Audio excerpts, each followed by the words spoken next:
आज के क्लास एक बार फिर से आप लोगों के लिए लेकर आए हैं और आज जो हम क्लास लेंगे वो होगा बहुपद से। बहुपद से आपके लिए लगभग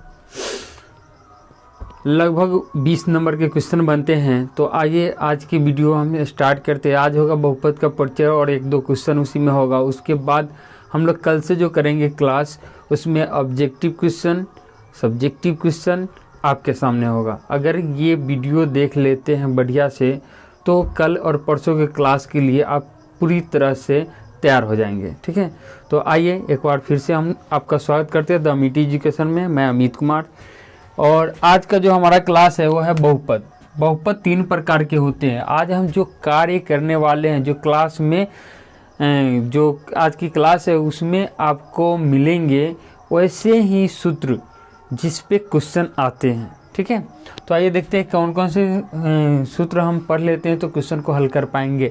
तो पहला है बहुपद में। बहुपद होता है 3 प्रकार से। एक होता है रैखिक बहुपद, दूसरा होता है द्विघात बहुपद और तीसरा होता है त्रिघात बहुपद। रैखिक बहुपद वैसे बहुपद को कहते हैं जिसके चर का अधिकतम घात 1 होता हो। पहले इसका व्यापक रूप लिख लेती है, होता है ax प्लस b, जहाँ x इसमें चर होता है और a b जो होता है वास्तविक संख्या होता है। क्या होता है? वास्तविक संख्या होता है।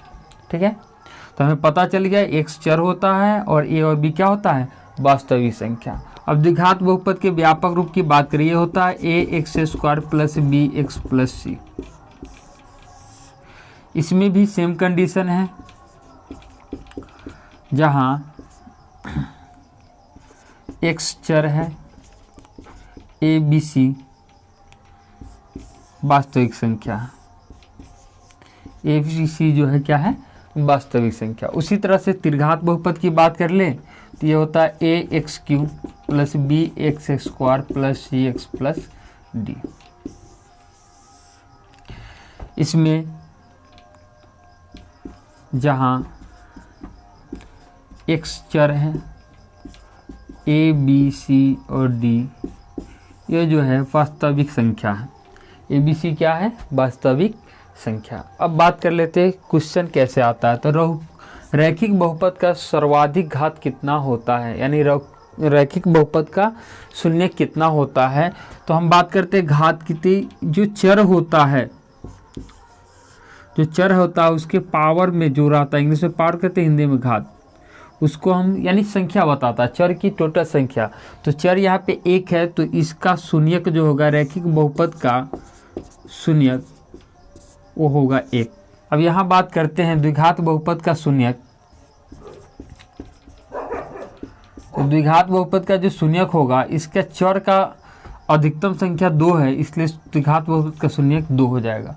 उसी तरह से त्रिघात बहुपद का शून्यक की बात करें तो इसके चर का अधिकतम घात 3 है तो इसका शून्यक कितना होगा? 3 होगा। यानी रैखिक बहुपद का हल करेंगे तो उसमें जो चर का मान मिलेगा 1 मिलेगा। द्विघात बहुपद को अगर हल करेंगे तो उसमें जो चर का मान मिलेगा 2 मिलेगा। और त्रिघात बहुपद को हल करेंगे तो उसमें x का मान यानी चर का मान जो मिलेगा 3 मिलेगा। तो उम्मीद है क्लियर समझ में आया होगा आपको। अब हम लोग बात करते हैं कि द्विघात बहुपद को अगर हम क्वेश्चन में लिखा जाता है तो कैसे। तो इसको हम ऐसे लिख सकते हैं 2x प्लस 3। अब पूछेगा कि ये कौन सा बहुपद है, तो ये है रैखिक बहुपद। कैसे पहचानेंगे? तो इसके चर का अधिकतम घात जो होता है 1 होता है, इसलिए कहलाता है रैखिक बहुपद। ये ऐसे भी हो सकता है √3x प्लस √3, फिर भी ये क्या है? रैखिक बहुपद। कैसे पता चला? इसके चर का अधिकतम घात कितना है? 1 है। अब बात करते हैं द्विघात बहुपद का। तो द्विघात बहुपद में जो क्वेश्चन होंगे, ठीक है, इधर हम लिखते हैं, ये अगर 2x या √2x² प्लस 3x माइनस √3, तो ये भी बहुपद है द्विघात बहुपद। द्विघात बहुपद के लिए क्या देखना हमको? तो चर का जो अधिकतम मान होता है वो कितना होना चाहिए? 2। ये भी है प्लस √3, ये भी है द्विघात बहुपद क्योंकि इसके चर का अधिकतम घात कितना है? 2। ठीक है। उसी तरह से त्रिघात बहुपद होता है, इसमें जो आता है √3x³ plus 3x² plus 4x और प्लस में 7। इसमें जो चर है x, उसका अधिकतम घात कितना है 3 है, इसलिए कौन सा बहुपद हो गया, ये त्रिघात बहुपद हो गया। ठीक है, तो उम्मीद है आपको समझ में आया होगा। अब हम इसी पे कुछ क्वेश्चन करेंगे और क्वेश्चन के लिए कुछ और फॉर्मूला है जिस पे क्वेश्चन आप आसानी से बना सकते हैं, उसको देखेंगे। आइए अब कह रहा है कि अगर द्विघात बहुपद ax² plus bx plus c के शून्यक के रूप में अगर एक अल्फा दिया हो और एक बीटा दिया हो तो सूत्र किस प्रकार से बनते हैं उसको देखेंगे। तो कहता है शून्यकों का योगफल, शून्यक जो दिया हुआ है उसको हम लोग जोड़ देते हैं, यानी अल्फा प्लस बीटा बराबर -b/a हो जाता है। ठीक है, उसी प्रकार से शून्यकों का गुणनफल कहता है, तो ये अल्फा और बीटा को गुना कर देते हैं तो ये इसका मान जो आता है c/a आता है। अब ए बी सी क्या है, तो ए बी सी वास्तविक संख्या है। इस प्रकार के जो द्विघात समीकरण मिलेंगे वहाँ पे ए बी सी की जगह अंक होंगे, जैसे 2x² प्लस 3x प्लस 5। तो शून्यकों का योगफल निकालना होगा तो यहीं से हम लोग लिख देंगे a बराबर 2 है और b बराबर 3 है और c बराबर 5 है। तो इसका माइनस रहेगा फार्मूला का, b की जगह 3 है 3 हो जाएगा, a की जगह कितना है 2 है तो 2 आंसर हो गया। तो इसी प्रकार के क्वेश्चन आपसे बनेंगे इसी फार्मूला से। अगर इसका लिखना हो तो c है तो c की जगह कितना है 5 है और a की जगह कितना है 2 है, तो ये हो गया आपका आंसर। तो इसी प्रकार से आप 1 नंबर के क्वेश्चन आते हैं तो इसको आसानी से हल कर सकते हैं। अब आगे बात करेंगे त्रिघात बहुपद पे। अब देखें कि यदि त्रिघात बहुपद, इसको बनाएंगे त्रिघात, इसको 3 कर देते हैं, इसको 2 कर देते हैं, x प्लस का d कर दिए, ये हो गया त्रिघात बहुपद के शून्यक अगर अल्फा हो, बीटा हो और गामा हो तो क्या होता है।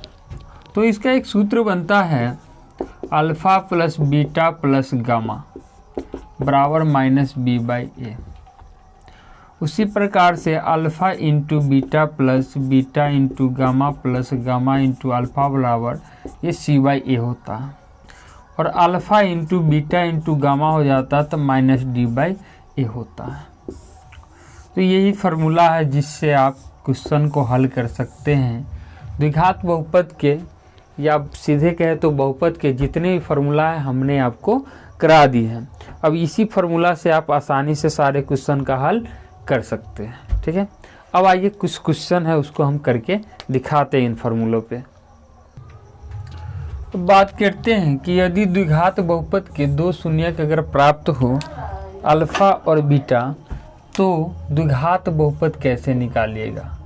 अगर अल्फा और बीटा 2 शून्यक दिया गया हो, ठीक है, तो द्विघात बहुपद कैसे निकलेगा। तो इसका भी एक सूत्र होता है द्विघात बहुपद निकालने का, और ये बहुत बार पूछा गया है इस प्रकार से कि अल्फा बीटा दिया गया तो बहुपद ज्ञात करती है। होता है x² minus alpha plus beta into में x प्लस में अल्फा इंटू बीटा। और ये तो हम बता चुके हैं आपको, अल्फा प्लस बीटा निकालना पहले ही बताए हैं, और अल्फा इंटू बीटा, यानी इसको कहते हैं शून्यकों का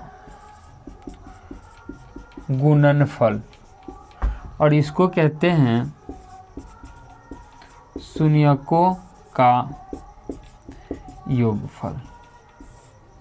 ठीक है, अब बात करते हैं कि अल्फा बीटा के साथ अगर गामा दिया हुआ हो, अल्फा बीटा और गामा प्राप्त हो, तो त्रिघात बहुपद कैसे आप निकालते हैं उसका सूत्र।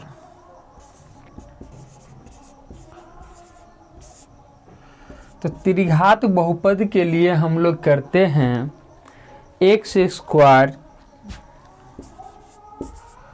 Minus x² minus alpha plus beta plus gamma, sorry त्रिघात ना है तो 3 हो जाएगा यहाँ, और x square minus alpha into beta plus beta into gamma plus gamma into alpha, ठीक है।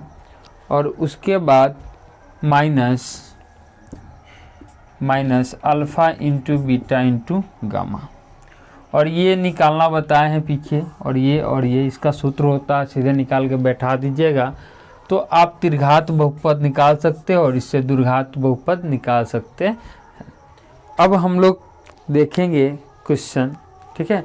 तो क्वेश्चन देखिए कल के वीडियो में। आज के लिए बस इतना ही, फिर मिलते हैं कल। Okay, thank you.